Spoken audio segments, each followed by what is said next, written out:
G'day guys, welcome back. I'm playing with a different range of colours today, just having a break from the blues and greens.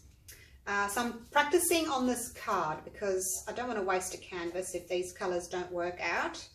I'm just not sure about this yellow oxide. I'm sort of going more organic here, natural colours. We'll see how that goes. I'll tell you about the colours in a minute, but I'll tell you about my pouring medium. So same pouring medium as always, 70% glue, 30% water. The only thing I've changed, and I'm going to probably use this for a while until I've used all my Flow Aid up. That's it there, Liquitex Flow Aid. I mixed this 1 part Flow Aid to 10 parts water. You can actually dilute it more. You can go 20 parts water to 1 part Flow Aid. It's quite expensive. That's cost about $16 for 118 mils. Or how many ounces? 4 fluid ounces, $16. But you don't need a lot of it. When I make up my big container, I'll show you. When I make this huge big bottle up, it holds 4 litres. I put 1 of those in when I make 4 litres up, so, or 4 kilos, so it lasts a long time. And I'm just hoping that because it's got binders in it, it'll just help the paint flow, stop it from maybe splitting. We will see. Now I've mixed my global paints, 1 part of that pouring medium to 1 part of the paint.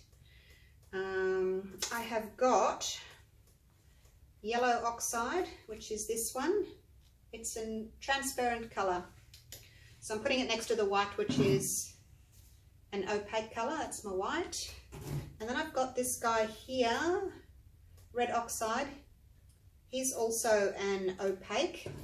It was quite thin actually. I had to add more paint to get it to the same consistency. Maybe still the old batch, same as my cool blue was thin. Metallic silver, that one there.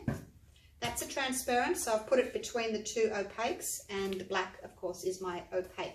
So I just didn't want the transparent and the semi-transparent next to each other, so I've separated them.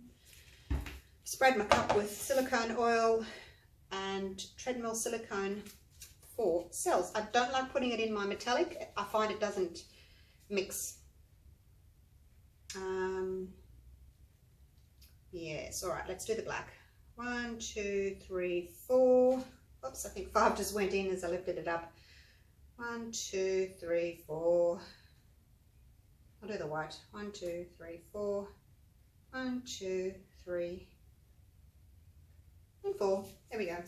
4 in each except for the metallic. Give it a really, really good stir.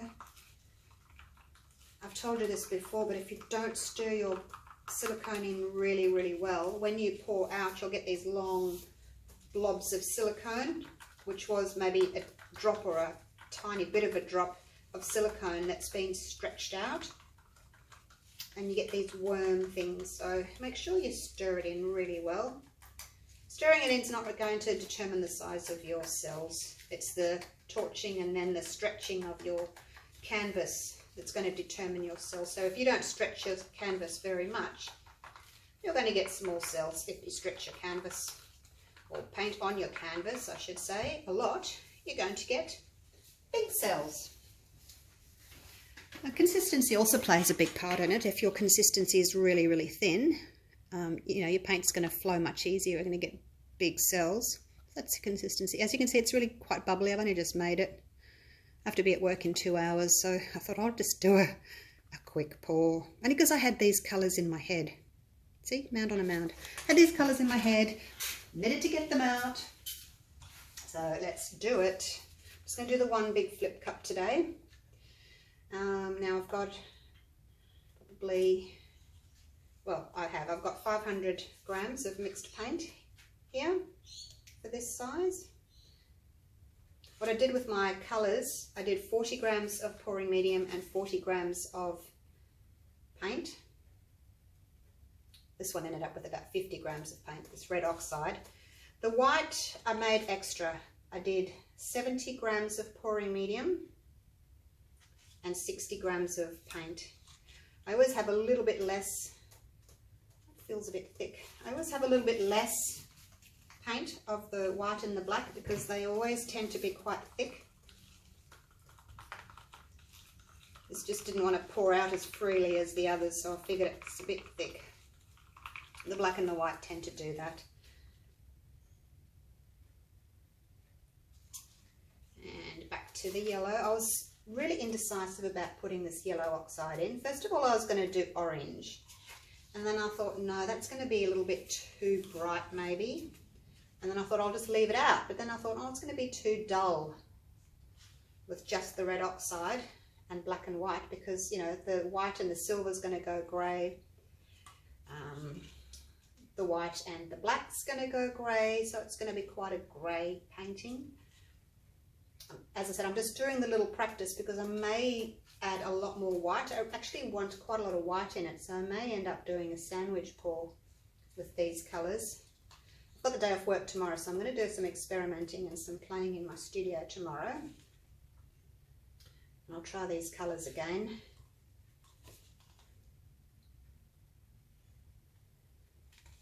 Looks like I'll be able to have one more layer. Oh, I've got to stick to my... Oops, what am I doing? Going over here. Scrape this out.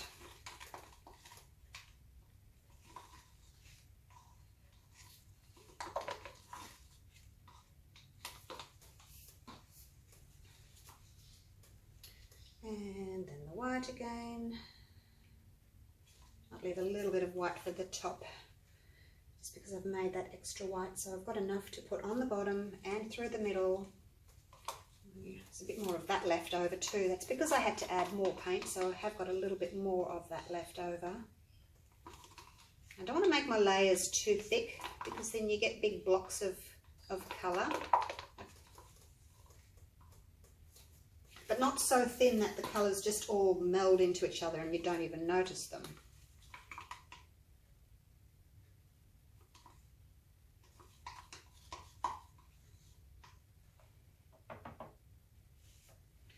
A little bit of black left there, let's just pop it on the corners.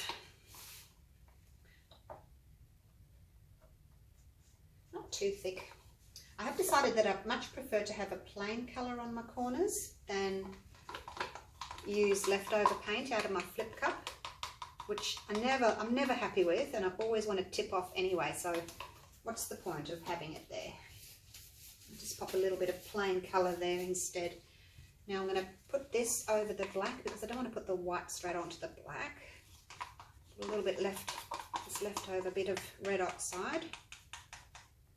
So yeah, red oxide and yellow oxide today, eh? Do this, and then I'm going to go and get ready for work. I already had my shower. My hair's drying. I'll go and do a pour while my hair dries. I'm going to have to get the hairdryer out though. It takes too long to dry. It's too long.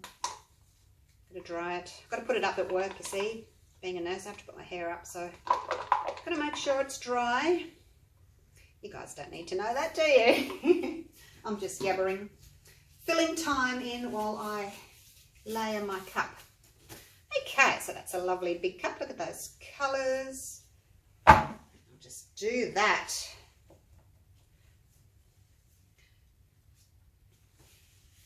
We'll see how this goes. I'm a little bit concerned about this red oxide. It's really quite thin. It's the same consistency as my cool blue that was splitting, and Global seem to have fixed that. They've made it a lot thicker, and the pour that I did yesterday didn't split using the new cool blue, the thicker one. All that's sitting there, I'll just show you the difference. I've already shown you guys when I did the other pour, but oops, can you see that? See, the one on the left is the new thicker paint. It's kind of dried now. I poured this out yesterday to test it, and the one on the right is the old paint. So looks like they've fixed the problem with the cool blue. I'm hoping that the new batch of the red oxide will maybe come out thick as well. Now you would have remembered me saying that you have to mix metallics really thick. This silver, it's a really thick paint. I don't have to mix that with anything. Look at that, and hold it upside down. Just sits there. So it's really thick. So that is one of the colours, metallics, that I don't have to mix thinner in the Global. Other brands may be totally different, but the Global, the silver is really thick and I don't have to add any extra paint to that. That is the most beautiful little cell sitting just there. Okay, let's do this.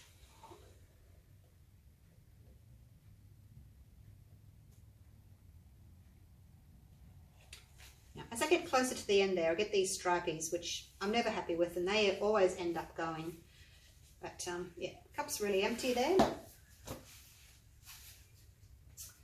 And let's have a look. I do tend to get, when I do the one flip cups, because I'm trying not to get stripes, I tend to get stripes just on the sides there. But I'll probably be tilting that off anyway, because as I tilt to the corner, that paint will roll over itself, which is a real shame because those are gorgeous there. Now, before I torch, I'm just going to cover a little bit more of the surface. Just a little bit.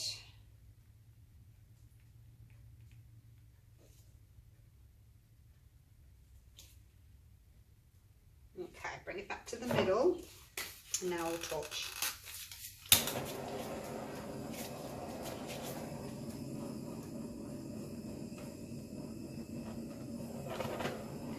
This is the butane torch that's almost out of fuel, so it's not as hot as it could be. That's okay, just take my time. As usual, just go over very, very gently. You know, take a few minutes if you have to do your torching. Don't get too close. Better off going slow and up high and going over and over and over a few times than getting too close. And then you kind of ruined it because you've got way too many cells in one spot. You've got caterpillars that come up. I know, you've heard me say it before. I probably don't need to go over and over and over, but you never know. There could be new people watching this video that have never watched me before. And they're going, why are you taking so long to torch? Hurry up, woman. Well, that's why I'm taking so long to torch, because I want the heat to travel down really, really gently. It takes a while in this thick paint for the oil to come back up to the surface. When it comes to the surface, it's bringing all those different colours with it that we've layered in the cup. So you get multicoloured cells, which is what we like. So not as much white as I was hoping for, which is kind of what I was thinking would happen. The red oxide is really quite pronounced. So when I do this tomorrow, I may do a sandwich pour, use these same colours, halve the amount of colours and then double the amount of white. See how I go with that.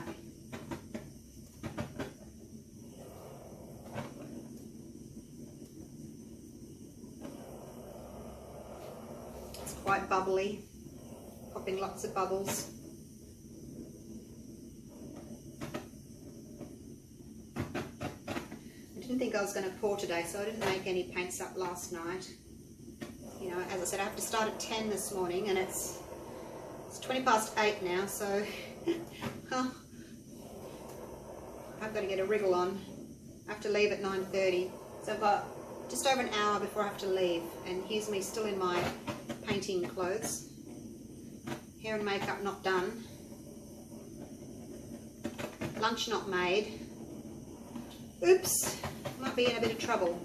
Okay, let's get this done. I always think I have much more time than I actually have when you start. You think I can just do a pour in half an hour, but you can't really, can you? Because you've got to mix your paints, make sure they're all the right consistency.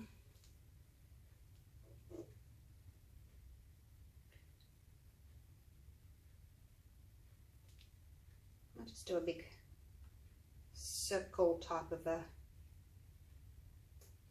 thing to begin with. See how that goes. How did that work? That was all right. Okay, that's looking good. I think I'm going to need a stick. I can't put a corner catcher on when I'm using these, but I can just pop a stick there to encourage the paint to go into that corner.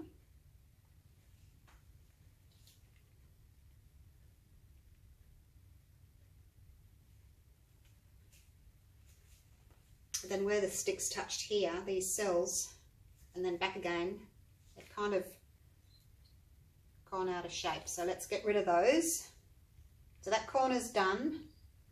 Move on to another corner. I'm going to come back into the middle so I can change direction without my cells getting too much out of shape.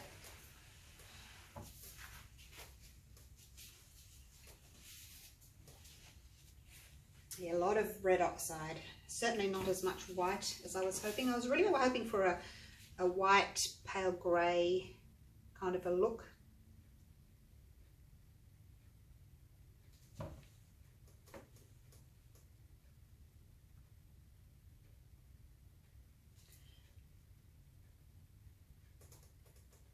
I'm enjoying using a slightly thicker mix, and I've done that since I've used my Flow Aid, just to help with the flow and the binding, and hoping that it's not going to split. So that seems to have helped. Yeah, see, I don't like how it does that. It's all well and good catching those cells, but then I don't like those ones on the edge. Yeah, you can go too. You're not very attractive. I should probably just make sure I've got enough paint and just throw it over the edges and not worry about catching it. So I'm never happy with the results of the cells that are pushed back in again after I've let go of the stick or the corner catcher. Okay, now travelling back down this way, then I'll go, when I've got the paint to about here, and I'll change direction and go that way. See these cells up here? They're not moving, staying where they are, which is good. So hopefully they're not going to lose their shape, but that can only happen if you've got a nice thick mix. Off to that corner, and I'm not going to use the corner catcher. Can you guys hear the cockatoo out there? Little scruffs. He was out at the feeder earlier.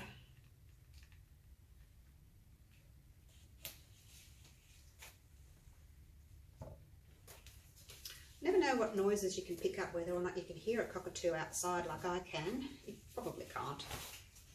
Okay, get that paint back. It's here. You can see it's moving here, so I want it to get to about there. Then I can move it back that way. So it's about here at the moment. Let's move it. And again, you can see these aren't moving. They're done stretching.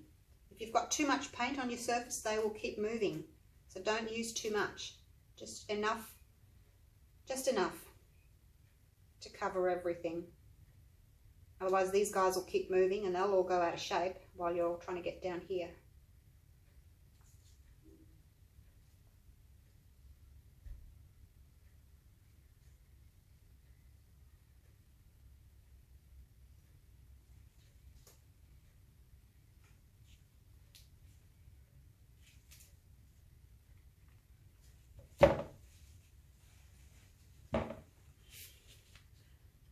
Turn that so that I'm tilting towards you, otherwise you can't see, can you?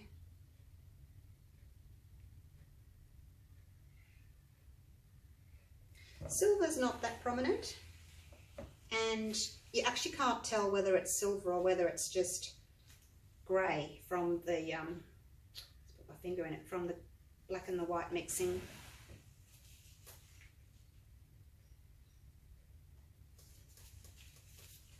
Alright, let's see if I can get that curve like that to just straighten up just a touch.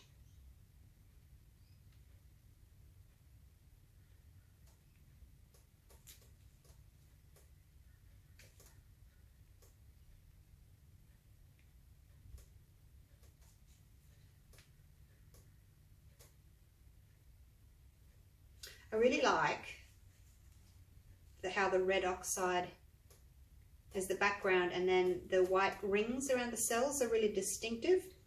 Over here, where the yellow oxide and the red oxide have blended, it's kind of more of a muddy colour, but still, you know, it's still pretty. It's earthy. Reminds me of Uluru. There's rock, red centre. It's the colour of the ground out there. That sort of burnt orange, red oxide sort of a colour. I just want to see if I can get some of this to come off. I'm just watching very carefully up here, making sure it's not overstretching.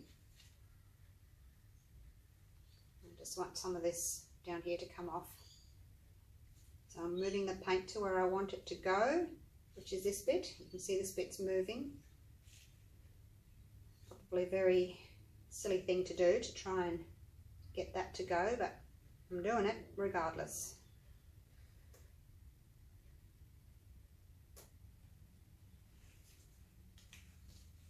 And just stop there because I don't want too much of it to go.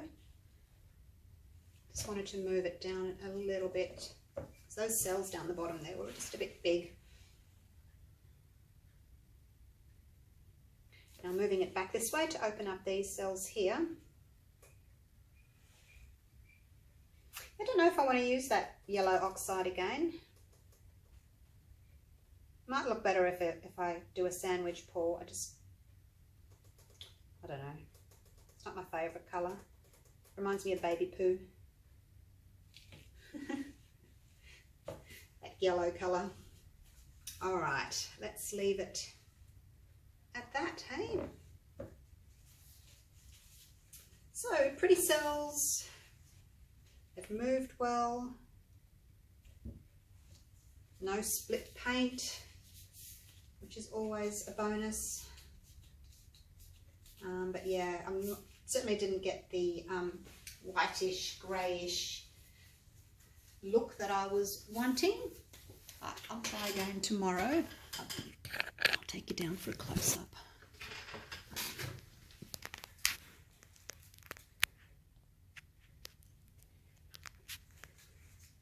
So these are the cells that I really like.